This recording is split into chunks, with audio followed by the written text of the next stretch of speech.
mechanical energy, but there are 3 different types of mechanical energy, so we're going to come across 3 different examples of work. But regardless, work is the change in some aspect of the object's motion, okay? It could change the object's speed and therefore change the object's kinetic energy. It could change the object's position and therefore change the object's potential energy, or it could change both and therefore change the object's total energy, okay? In order to change an object's motion though, what needs to happen to an object? The velocity? No. It needs to accelerate, and I heard force. There needs to be a force acting on an object. So works are going to be produced by forces.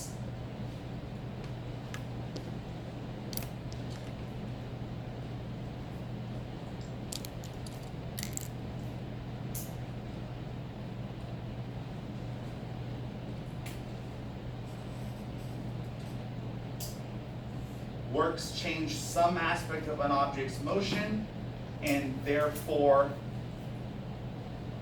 must be produced by forces. Okay? In general, sorry, not in general, we are going to use a simplified formula for calculating the work on any object. The reason why we're going to use a simplified formula is because the general formula, Must be provided by. the general formula involves calculus, and this is a physics without calculus class. Sorry guys, I apologize for this. Yeah, that's good, man. My dad's in the hospital too.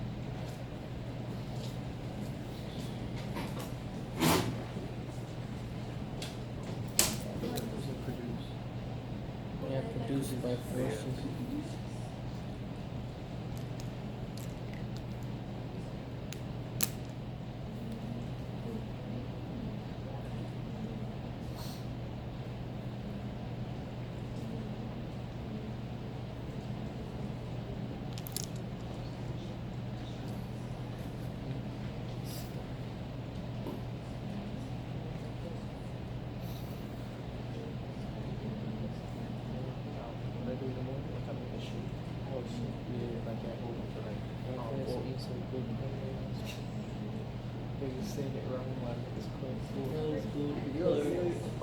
Yo, don't do that shit. I'm a dancing daddy. Yo, you pull up. Yo. Sorry, I said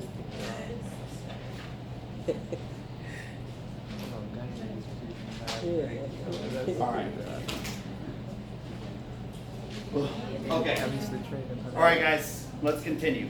So, we are going to use a simplified formula to calculate the work because the general formula involves calculus, and this is physics without calculus.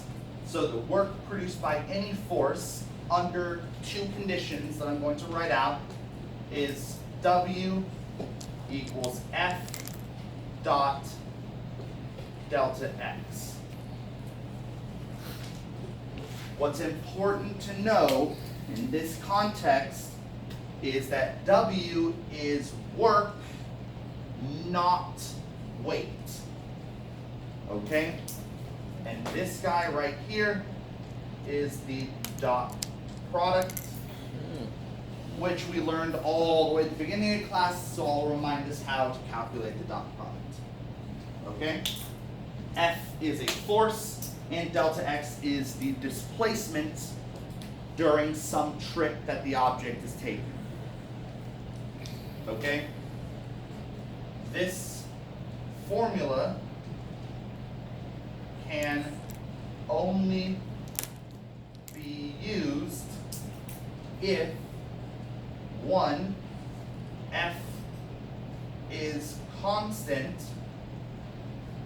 along the trip.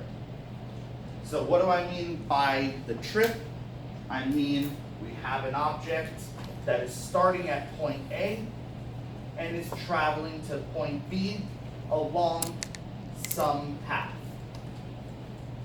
And a force that is acting on the object along this path will do some amount of work along this trip.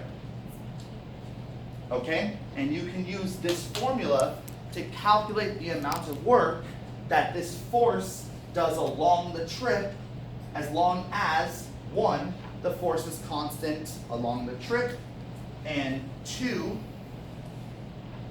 the trip is along a straight path. If either of those conditions are violated, then you cannot use that formula. Okay?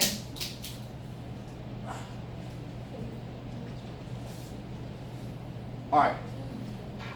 So first, I want to talk about how to calculate the dot product.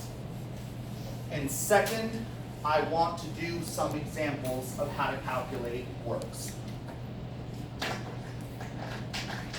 There are 2 ways to calculate the dot product depending on the form that your vectors are given in.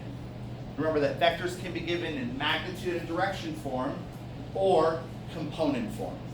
And you have a way of calculating the dot product in either of those forms. Okay?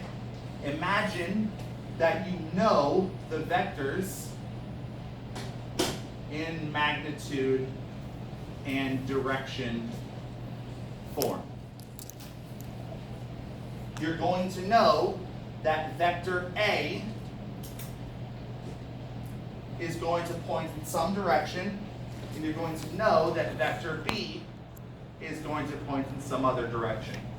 You're also going to know how long vector A is, right, its magnitude, and how long vector B is, its magnitude.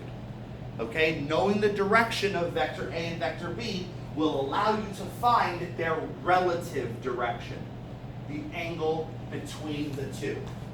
And then the dot product, A dot B, is just going to be the magnitude of A times the magnitude of B times cosine of the angle between them. We see a lot of angles in physics. It is extremely important. It is extremely important that you know that theta is the angle between vectors A and vectors B in the context of this equation. Okay? So if I told you that A made a 30-degree angle to the x-axis, that 30-degree angle is not theta, because that's just the direction of A, and that has nothing to do with B. If I told you B makes a 60-degree angle to the x-axis, then that 60-degree angle is irrelevant. You have to do some geometry to figure out the relative angle between the two of them. Okay? Now, if you know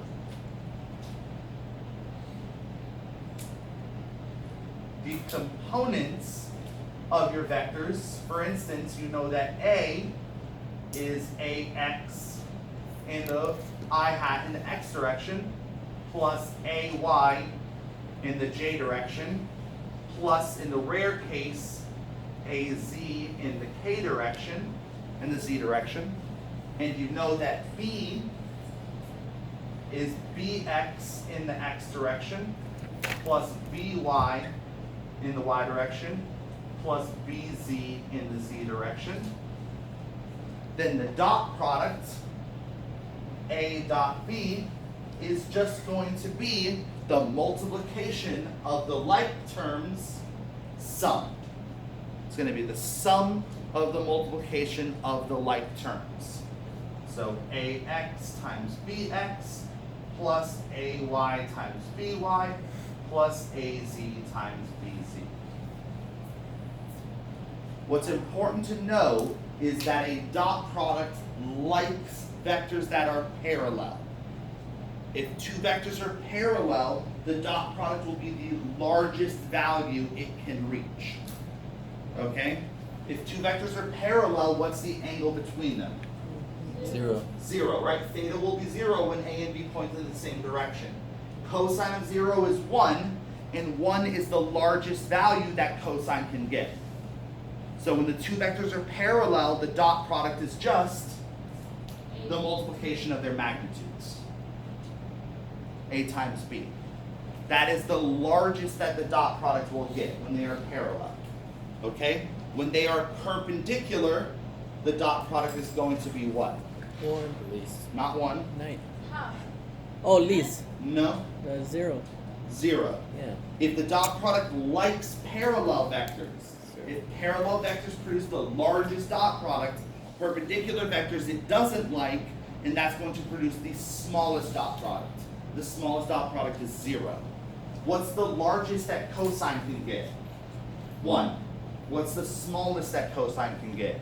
0. Okay? When two vectors are perpendicular, what's the angle between them? 90. What's cosine of 90? 1. No. 1. Cosine of 0 is 1. Cosine of 90 is 0. Okay. Okay? You guys also have calculators that you can look this up on an exam. I would definitely recommend on an exam using your calculator just to be sure. Okay? Cosine of 0 is 1. Cosine of 90 is 0. Okay? So if the vectors are perpendicular, the dot product is not like them, and the dot product is 0. So if you look, what terms survive in the dot product? Only the parallel terms. You don't get anything like ax times by because those are perpendicular to one another, and the dot product of any perpendicular vectors is 0. There's no ay times bz, no az times bx, no az times by. Only the parallel terms survive. Okay? What form of a vector are you most likely to get the information in a random problem? If I'm trying to tell you the vector information, for instance, a force, how are you likely to be presented that information? Component form? No. It's actually magnitude and direction form. Okay? You'll have some formula that will tell you the magnitude of the vector. For instance, weight is mass times gravity. Friction is the coefficient, kinetic friction is the coefficient times the normal force. The spring force is K times X. So you have those formulas that tell you the magnitude of those forces. And then conceptually, you can find the direction on your own. The weight points down, kinetic friction points opposite the sliding, and the spring force points in whatever direction it needs to return the spring to its natural length. So right away, all of those forces are naturally given to you in a magnitude and direction form. Same thing for the displacement. An object undergoes some displacement of 10 meters in some direction. That's magnitude and direction form. So which form of the dot product are you likely to need? The magnitude and direction form. This is going to be the form of the dot product that you are likely to use. They're both dot products, obviously. Exactly. And if you look back through your notes, I definitely did a problem where for the same vectors, I used the two different approaches and showed that they resulted in the same numbers.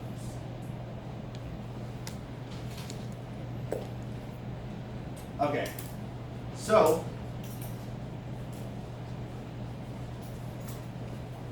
I want to introduce one of these relationships between work and mechanical energy, and then I want us to start calculating the work due to individual forces. Okay? The most important relationship between work and mechanical energy is known as the work energy theorem. Remember, I told you that there are 3 different types of mechanical energy.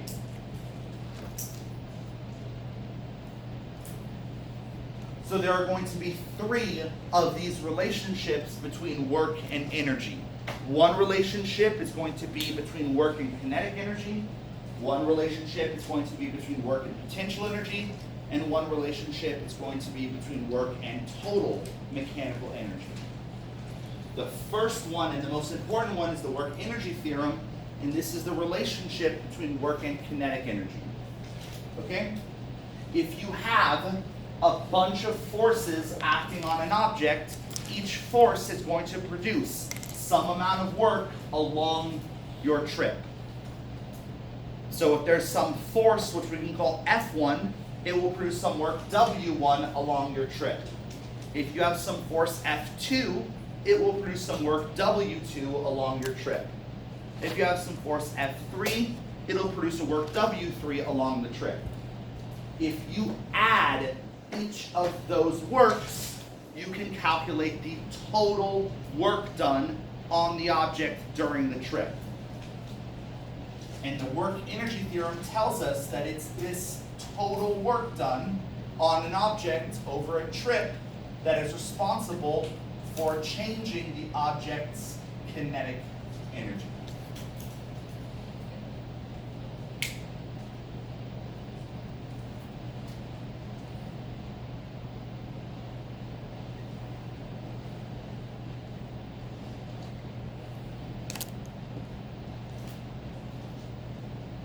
The total work is a sum of the individual works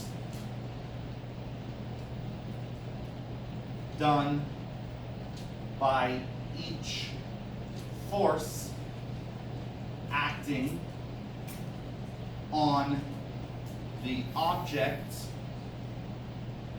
during the trip.